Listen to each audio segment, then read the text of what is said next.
और इस वक्त एक बड़ी खबर आ रही है, आपको बताएं। रोहिणी कोर्ट में नंबर 2 में जबरदस्त फायरिंग की खबर है। 3 से 4 लोगों की गोली लगने की 3 से 4 लोगों को खबर है और दिल्ली के एक बड़े अपराधी के भी मारे जाने की खबर यहां से आ रही है। तो दिल्ली के रोहिणी कोर्ट में शूट आउट हुआ है और इस शूट आउट में 3 से 4 लोगों को गोली लगने की खबर जो है वो आ रही है। मुकेश हमारे साथ जुड़ गए हैं इस पर जानकारी के लिए। मुकेश, बताइए क्या खबर है। देखिए, जानकारी ये मिली है कि दिल्ली की रोहिणी कोर्ट नंबर 2 में कुछ देर पहले काफी जबरदस्त फायरिंग हुई है, जिसमें 3 से 4 लोगों को गोलियां लगी हैं। और ये कहा जा रहा है कि इस पूरी फायरिंग में दिल्ली का जो एक बहुत बड़ा शातिर अपराधी था जितेंद्र उर्फ गोगी, उसकी मौत हुई है। ये कहा जा रहा है कि कोर्ट रूम के अंदर ही उसको गोली लगी और जिससे उसकी डेथ हो गई है। इसके अलावा इसमें 2 लोग और इंजर्ड हुए हैं, जिनकी तस्वीरें सामने आई हैं। हालांकि ये कौन लोग हैं, ये वकील हैं या वकील के रूप में बदमाश थे, ये अभी साफ नहीं हो पाया है। लेकिन काफी जबरदस्त फायरिंग हुई और उस फायरिंग में 3 से 4 लोग इंजर्ड हुए थे, जिसमें कहा जा रहा है कि दिल्ली का जो सबसे शातिर अपराधी था जितेंद्र गोगी, जिस पर दर्जनों मुकदमे दर्ज हैं, हत्या, लूटपाट, चोरी, इस तरह के बहुत सारे इस पर केस दर्ज हैं। और उसको हाल ही में दिल्ली पुलिस की स्पेशल सेल ने गुड़गांव से गिरफ्तार किया था और आज वो कोर्ट में पेशी के लिए लाया गया था, ऐसा कहा जा रहा है। और पेशी के दौरान ही उसको वहां पर गोली मार दी गई और साथ में 2 लोग और इंजर्ड हुए हैं। तो फिलहाल अभी पुलिस की मौके पर है, पूरी जांच की जा रही है। लेकिन सबसे बड़ी बात यह है कि रोहिणी कोर्ट, जो कि इतना सुरक्षित कोर्ट है, जहां पर चारों तरफ सिक्योरिटी होती है, दिल्ली पुलिस के जवान होते हैं, सीसीटीवी कैमरे लगे हुए हैं, वहां पर कैसे कोर्ट के अंदर बदमाश पहुंच गए और वहां ये पूरा जो एक तरह से इतनी बड़ी घटना हो गई कि कई राउंड फायरिंग हुई, जिसमें 3 से 4 लोगों को गोली लगी है। और ये कहा जा रहा है, हालांकि अभी कंफर्म नहीं है, ये कहा जा रहा है कि जितेंद्र गोगी मौके पर ही मारा गया है। मुकेश, इन गोली चलाने वाले बदमाशों को क्या पकड़ लिया गया है और जो घायल लोग हैं उनकी हालत कैसी है? देखिए, अभी तक ये साफ नहीं है कि गोली चलाने वाले कौन लोग हैं, क्योंकि पुलिस मौके पर है।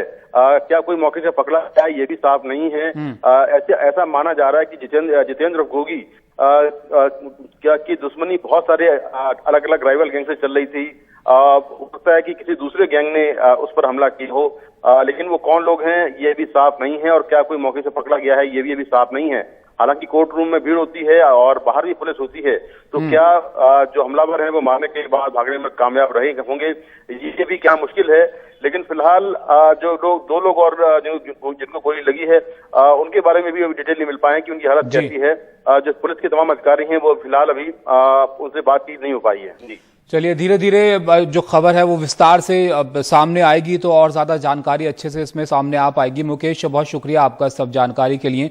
तो रोहिणी कोर्ट में नंबर 2 में जबरदस्त फायरिंग की ये खबर है और इस शूट आउट में 3 से 4 लोगों को गोली लगी है, ये खबर आ रही है, जैसे कि हमारे सहयोगी बता रहे थे।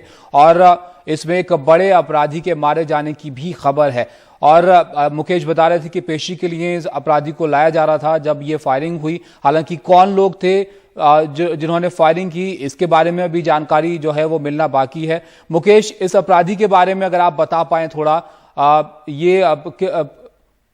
चलिए मुकेश से हम संपर्क दोबारा साधने की कोशिश करेंगे। लेकिन एक बड़ी खबर आप को हम बता दें, रोहिणी कोर्ट में ये शूट आउट हुआ है। कोर्ट में तमाम तरीके की सुरक्षा होती है, पुलिसकर्मी वहां होते हैं। ऐसे में किस तरीके से ये लोग हथियारों के साथ पहुंचे और इस घटना को अंजाम दिया, ये भी एक बड़ा सवाल है। लेकिन फिलहाल जो जानकारी मिल रही है उसके मुताबिक रोहिणी के कोर्ट नंबर 2 में ये फायरिंग हुई है और इस शूट आउट में कई लोगों को गोली लगी है। 3 से 4 लोग जो है वो गोली लगी है 3 से 4 लोगों को, और इसमें एक अपराधी के मारे जाने की भी खबर है, जिसको यहां पर कोर्ट में पेशी के लिए लाया गया था। मुकेश हमारे साथ जुड़ गए हैं दोबारा से। मुकेश, जिस अपराधी की मौत होने की खबर आ रही है, इसके बारे में अगर आप थोड़ा विस्तार से बता पाएं, ये कौन अपराधी है और किस तरीके की मामले इनके नाम? देखिए, इसमें एक और बड़ी खबर आ गई है, वो ये है कि टिल्लू गैंग एक है दिल्ली में, जो कि गोगी गैंग का राइवल गैंग है। यानी कि टिल्लू गैंग और गोगी गैंग में बहुत पहले से दुश्मनी चली आ रही है और दोनों गैंग के कई दर्जन लोग इस अलग अलग गैंगवार में मारे गए हैं। तो जानकारी ये मिली है कि टिल्लू गैंग ने गोगी गैंग के लोगों पर हमला किया है कोर्ट में, जिसमें जितेंद्र गोगी की मौत मौके पर ही हो गई है और जो बदमाश हमला करने आए थे उन बदमाशों का दिल्ली पुलिस की स्पेशल सेल ने पीछा करते हुए 2 हमलावरों को मौके पर मार गिराया है, जिसमें एक का नाम राहुल है जिस पर 50,000 रुपए का इनाम था। इसके अलावा एक और बदमाश मारा गया है। तो 2 बदमाशों को पुलिस ने वहीं ढेर कर दिया है जो कि जितेंद्र गोगी पर हमला करने आए थे। तो कुल मिलाकर 3 लोगों की मौत अभी बताई जा रही है और ये भी कहा जा रहा है कि कुछ और लोग भी इंजर्ड हुए हैं इसमें, लेकिन पूरी जानकारी अब तक नहीं मिल पाई है। ये पता चला है कि जितेंद्र गोगी को दिल्ली पुलिस की स्पेशल सेल आज कोर्ट में पेश करने लाई थी।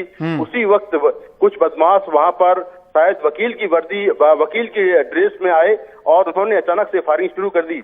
इस फायरिंग के बाद स्पेशल सेल के लोगों ने फायरिंग की, जिसमें 2 बदमाश मौके पर मारे गए हैं, जबकि पेशी पर आया जितेंद्र गोगी भी बदमाशों की फायरिंग में मारा गया है। जी मुकेश, कितने लोग थे जिन्होंने फायरिंग की है, इसके बारे में क्या जानकारी मिल पाई है? और शुरुआती जो जानकारी मिल रही है उससे तो लग रहा है गैंग वॉर का मामला ये है।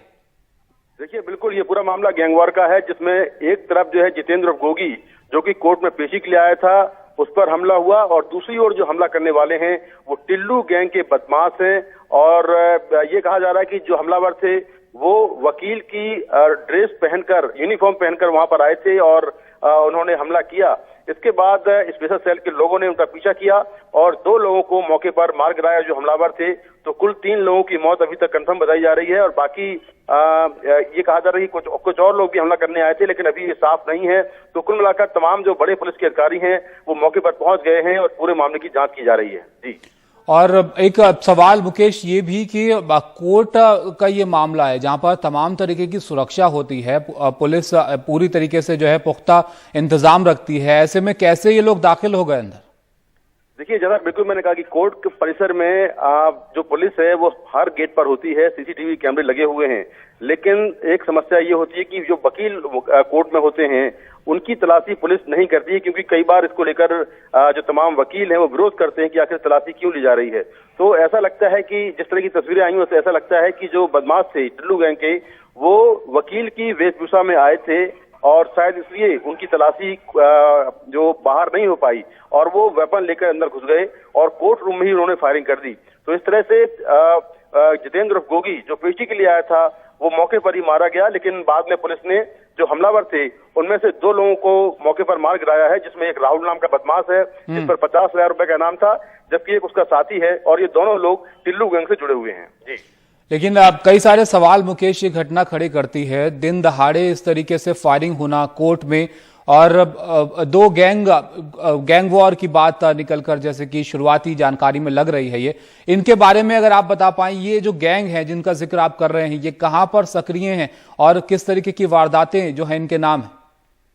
देखिए, दोनों चाहे हम जितेंद्र गोगी की बात करें या टिल्लू की बात करें, ये दोनों ही बदमाश बाहरी दिल्ली के रहने वाले हैं और इनका झगड़ा कई साल पहले शुरू हुआ था और इस झगड़े में दोनों ही गैंग के कम से कम 20 से 25 लोग मारे जा चुके हैं अब तक। और खास बात यह है कि जब ये लोग एक दूसरे पर हमला करते हैं तो कम से कम 25 से 30 राउंड फायरिंग करते हैं, कई बार ये 100 राउंड फायरिंग करते हैं। और एक बार हमने देखा था कि गोगी ने टिल्लू गैंग के लोगों पर बुराड़ी इलाके में फायरिंग कराई थी और वहां पर करीब 50 राउंड फायरिंग हुई थी, जिसमें कई आम लोग भी इसमें उसकी चपेट में आ गए थे। तो जब ये जी, शुक्रिया मुकेश आपका सब जानकारी के लिए। तो रोहिणी के कोर्ट नंबर 2 में ये फायरिंग होने की खबर आई है जिसमें 3 से 4 लोगों को गोली जो है वो लगने की खबर सामने आ रही है।